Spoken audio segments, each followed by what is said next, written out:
Hey everyone, what's up? This is Uri for Guerrilla Poker, and today I'm going to be analyzing a hand between TaxHere and Llinuslove.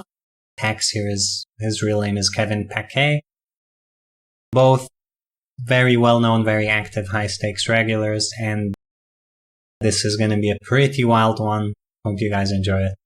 So, Kevin raises the cutoff to 920. He gets called by Guerrilla AKA 464 in the small blind. Small blind cold calls, generally these are more of a thing if you size small and if there is low rake. These are both very important factors. So when you guys see this, if you're playing a low stakes game, in general, flatting opens from the small blind isn't a viable strategy, mostly due to rake considerations. So if you're playing timed rake or whatever, it's fine. High stakes, it's fine, but 200 NL, 500 NL, even 1000 NL, very often the rake is just too high to make this a winning strat. So yeah, Linus decides to squeeze from the big blind, squeezes a little bit on the smaller side, just a tad over 5x. TaxHere calls from the cutoff, and 464 Daryl gets out of the way, and we see a flop. So flop is Jack 10-9 rainbow. Now in terms of ranges, the squeezing range is very, very depolarized. So you're gonna have all the pocket pairs in there, 9s, 10s, jacks, and not really the low ones. You're gonna have king, queen, ace, king, so it definitely hits this board quite a lot. But the issue you run into is that you have hands like ace, king, and ace, queen, which really like not getting shoved on. So I think if you bet everything, Kevin's strat becomes to shove a lot, and that's probably pretty painful for you. And there's also the issue that if you have something like aces here or pocket kings, I'm not sure how strong your hand actually is, and that slightly evens things out in terms of the ranges. Right? Usually the squeezer's advantage is in the aces, kings, ace, king region. When none of these hands seem very exciting, that's usually a sign to slow down in terms of betting volume. So, Linus checks, Kevin stabs small, indicating he's going wide here, so he doesn't have to beat aces. He could do this with like 9-8 or queen 10, just kind of denying equity from Linus's ace kings. Linus calls, turn jack of diamonds. Doesn't change a lot. Aces, kings, queens did just get weaker. They're now losing to a jack. But yeah, Linus checks. Kevin checks back. Check back. You know, in this kind of scenario, could be some traps, some give-ups, and maybe some in-between hands, like if he has queen 10 or ace 10 and he's now just trying to show down. River 6 of hearts, Linus checks.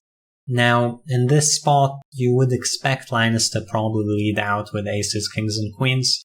So, Linus's checking range is going to be some hands that are not strong enough to bet, but do want to show down. So, the classic example would be ace, king, or, ace 9 or 9-8, these type of hands that, you're happy with the pot size, you don't really want it growing bigger. And a few traps to protect that range. So Linus checks. Kevin decides to overbet all in for 1.7x pot. Probably can do this with trips or better if I had to guess. And Linus makes the call, which, all his traps and some mix of the bluff catchers. We see a showdown. Linus has pocket 9s, so squeeze pre makes sense, and after that, it's just a trap, right? So check all 9s I think is reasonable. Probably check raise sometimes, but check all is fine. Check, check, turn, and 9s is okay to check sometimes on the river. Like I said, you're supposed to check some traps, so it's an okay one to do it with. I wouldn't, this isn't what you do with 9s every single time, but you're supposed to do it some of the time. Otherwise, whenever you check a pair of 9s, which would play exactly like this, your opponent can value bet very, very thin, and this is here to kind of slow him down. Kevin, on the other hand, shows a much more surprising hand.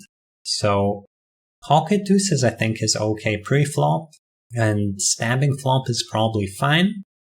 But I do think that once you get to the river in this fashion, the fact that you do beat ace-king means that the bluff is theoretically torching money. Now, the way it works is that you're not supposed to get an overfold from Llinus in this line.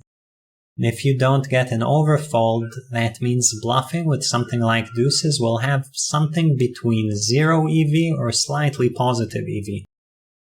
While when you beat ace-king, presumably just checking down has clearly positive EV and probably higher. So you could bluff ace-deuce, or 5-4 suited if you get here like that. And it's not very easy to find hands to bluff. I'd say, maybe ace-5 suited or ace-queen. And now as I'm starting to think of it, I can start to see why Kevin is bluffing with deuces, just because it's hard to find the bluffs. So maybe I can get behind it a bit more. But it's a very, very advanced play to bluff a hand that actually wins. Like, you need to be super hyper-focused on which other bluffs you do or don't have. Me personally, I would have bluffed every ace-queen and called it a day. I do not think you need to bluff more than that. And I have a feeling bluffing with deuces might be torching money. So, in that vein, I will make a quick check in the solver to see who has it correct, and keep in mind whenever I'm reviewing these guys, they're probably going to be correct more often than I am. So Llinus checks nines, perfectly fine, and TaxHere bets deuces, which he should. Okay.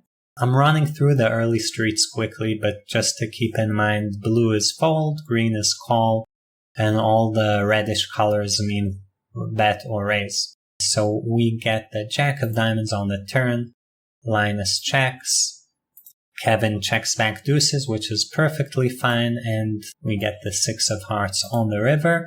And here, kind of like I was saying, if you look at how Llinus is playing, you can see he checks his ace-kings for the most part. He checks his 9s and his 10s a decent amount, and then he traps a little bit with pocket 9s and pocket 10s. So exactly the structure that I mentioned, right, for the most part. So Llinus checks. And you can see here that TaxHere gets to bluff with ace-queen, and ace-4 and ace-5 if he gets here with those.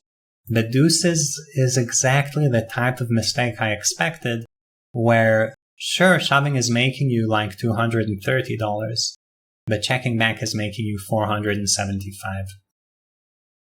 So kind of classic mistake to make, and the reason I put this in air quotes is, this is a mistake given Llinus defends correctly. And presumably Kevin knows that it's not easy to defend correctly when you go check all small bet, check, and check the river. And I think he was banking on Llinus finding an overfold in this kind of spot. Maybe not bluff catching enough, maybe not trapping enough. So another example of someone probably trying to err on the aggressive side, which is something I always recommend, over bluffing in this kind of spot against weakness, falls right into Llinus's trap. Llinus not really the guy to overfold. I don't know if he's the best target to pick for this line, but Kevin plays it more than I did, and definitely deserves respect for trying. Like, this is a baller play. I think, for sure he understands this is not a play he should make, so making this he is trying to exploit the king, so to speak. So big respect. Hope you guys enjoyed the video. If you did, like and subscribe to the channel, and I'll see you next time.